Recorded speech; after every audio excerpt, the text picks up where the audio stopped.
Saudara-saudara yang diberkati Tuhan, kita kembali berjumpa. Oleh kemurahan Tuhan, kita telah membahas pokok-pokok dasar di dalam iman Kristen. Mulai dari topik kebenaran tentang Allah, kemudian kita lanjutkan dengan kebenaran tentang Alkitab sebagai firman Allah, kemudian kita lanjutkan lagi dengan topik Yesus Kristus, dan yang baru saja kita selesai bahas adalah tentang Roh Kudus sebagai pribadi ketiga dari Allah Tritunggal.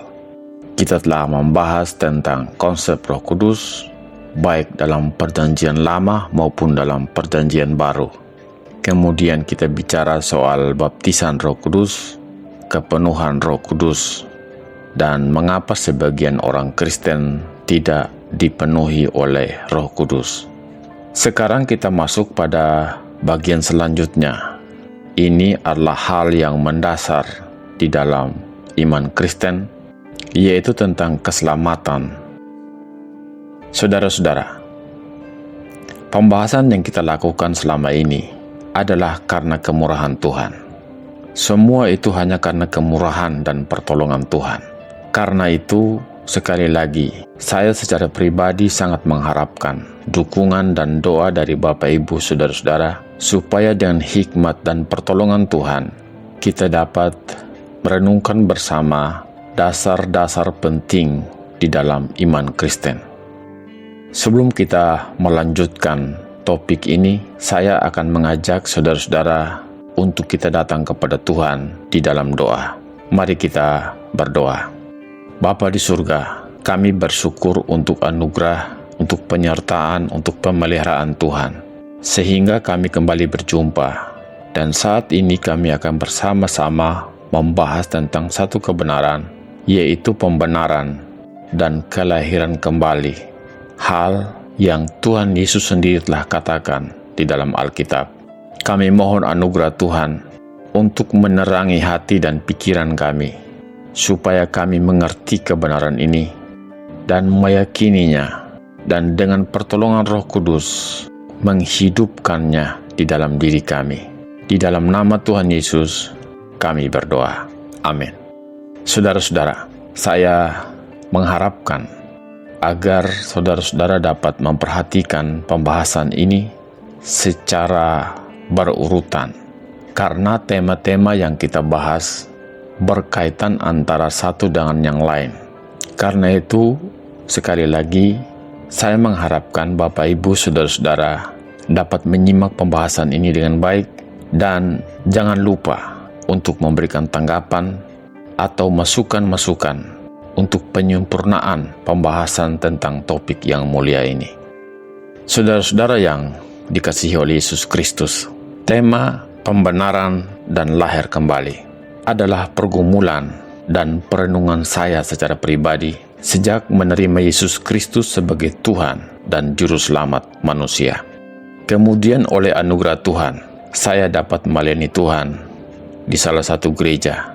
Hal yang menarik adalah bahwa tema ini ternyata ada di dalam pengakuan iman dari gereja tersebut. Ini adalah tema yang mulia bagi kehidupan berjemaat maupun kehidupan pribadi dari setiap orang. Karena alasan itu, saya terdorong dan oleh pertolongan Roh Kudus, saya mengkajinya lebih dalam yang ditinjau dari berbagai sudut pandang.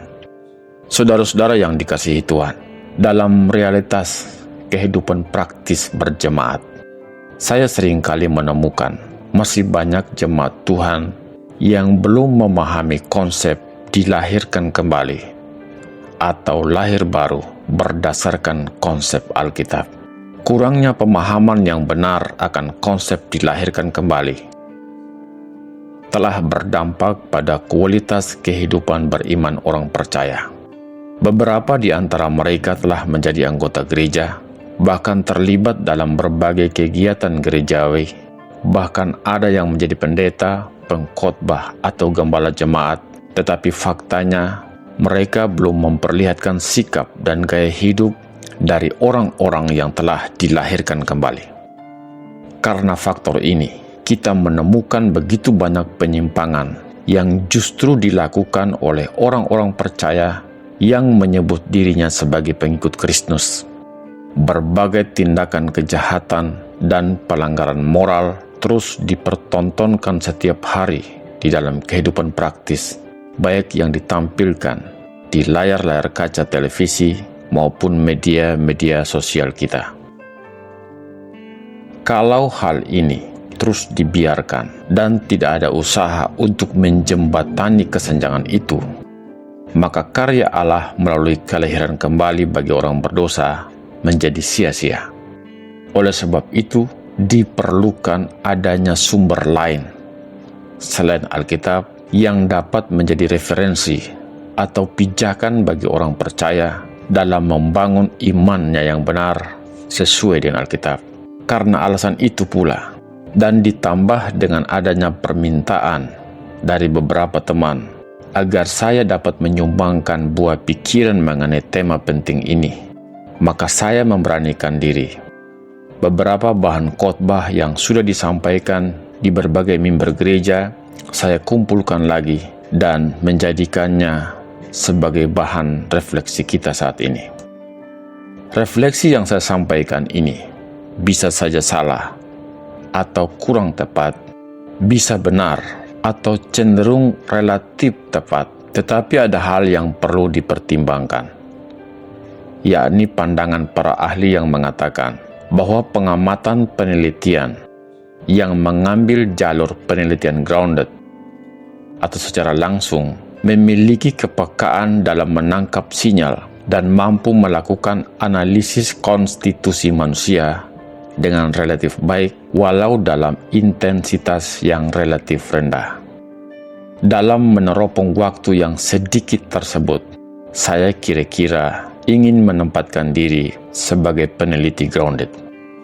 Pola pembahasan yang saya ajukan memang sengaja menghindar dari perdebatan-perdebatan yang tidak perlu. Hal itu saya maksudkan agar para pendengar dapat mengkonsentrasikan diri pada inti pesan yang hendak disampaikan.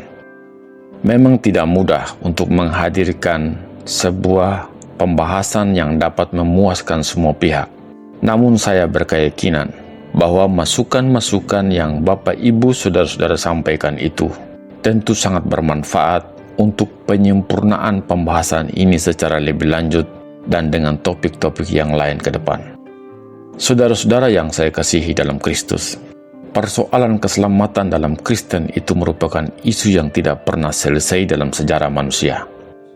Hal itu beralasan mengingat pengetahuan manusia yang terus berkembang dari saat ke saat. Berbagai analisis mengenai konsep keselamatan terus bermunculan dalam sekian waktu per detik. Hal lain juga karena didorong oleh keinginan manusia untuk menemukan suatu kepastian tentang hidup kekal yang terjadi nanti. Karena itu, berbagai agama dan sistem kepercayaan terus menawarkan konsep keselamatan dari sudut pandang mereka. Saudara-saudara, dalam iman Kristen, keselamatan diperoleh bukan karena perbuatan baik, tetapi merupakan pemberian dari Allah melalui iman kepada Yesus Kristus. Dalam hal ini, keselamatan bukan hanya berbicara soal pengampunan dosa dan pembebasan dari tuntutan hukum Allah, tetapi juga berbicara soal pembaruan hidup di hadapan Allah. Anugerah Allah mengampuni manusia dari segala pelanggarannya dan juga mengubah serta memperbaharui hidup manusia berdosa menjadi semakin serupa dengan Kristus. Jika kita amati, ternyata masih banyak orang, termasuk orang Kristen sendiri, yang belum memahami secara mendalam akan konsep keselamatan di dalam Yesus Kristus dan unsur-unsur yang terkait di dalamnya. Bahkan, jika kita memperhatikan realitas hidup orang Kristen secara umum, justru memperlihatkan hal-hal yang kurang menggembirakan. Beberapa di antara mereka justru memiliki pemahaman yang tidak tepat terhadap konsep keselamatan dalam Kristus. Mereka beranggapan bahwa telah diselamatkan hanya karena telah menjadi anggota salah satu gereja dan karena mereka telah dilahirkan dari keluarga Kristen. Sebenarnya, melakukan berbagai perbuatan baik, seperti membantu orang-orang yang susah menjadi orang baik atau bermoral di lingkungan masyarakat, tidak selalu secara otomatis menjadikan seseorang sebagai orang yang telah diselamatkan. Bahkan menjadi pendeta atau seorang pelayan Tuhan sekalipun tidak membuat seseorang memperoleh keselamatan. Karena kalau kita bersikap jujur, sekarang ini berbagai jabatan gerejawi telah dengan sangat mudah diperoleh, yang bahkan secara sengaja mengabaikan prinsip-prinsip Alkitab. Ditambah adanya keengganan untuk memperlengkapi diri dengan pengetahuan Alkitab yang memadai, telah menggiring mereka untuk berpikir seolah-olah telah memperoleh keselamatan hanya karena telah menjadi Kristen. Saudara-saudara yang diberkati Tuhan, barangkali tidaklah terlalu berlebihan apabila dikatakan bahwa dan kondisi tersebut jelas telah menjadi salah satu faktor penyumbang munculnya berbagai ajaran-ajaran yang sesat dan menyimpang dalam gereja. Padahal untuk memahami intisari dan kebenaran Alkitab, seseorang haruslah terlebih dahulu mengalami hal kelahiran baru, bukan mengandalkan indoktrinisasi dari mimbar-mimbar gereja maupun dari bangku pendidikan teologi. Apa yang saya katakan ini tentu saja akan mengagetkan banyak pihak, karena sepertinya saya sedang berusaha melawan konsep lama bahwa jika seseorang telah menjadi Kristen maka secara otomatis ia diselamatkan, dan jika seseorang bisa berbuat baik maka ia memiliki jaminan keselamatan. Padahal Alkitab mengajarkan kita bahwa semua perbuatan baik yang kita lakukan tidak dapat membuat kita diterima oleh Tuhan sebagai umat pilihannya. Lalu apa dasar keselamatan kita? Titus 3 ayat 5 mengatakan, bukan karena perbuatan baik yang telah kita lakukan, tetapi karena rahmat-Nya oleh permandian kelahiran kembali dan oleh pembaruan yang dikerjakan oleh Roh Kudus. Jadi di sini jelaslah bahwa orang yang diselamatkan adalah orang yang sudah dilahirkan kembali oleh Allah.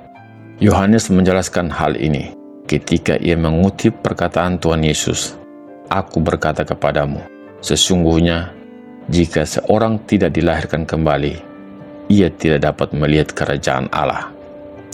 Yohanes pasal 3 ayat 3.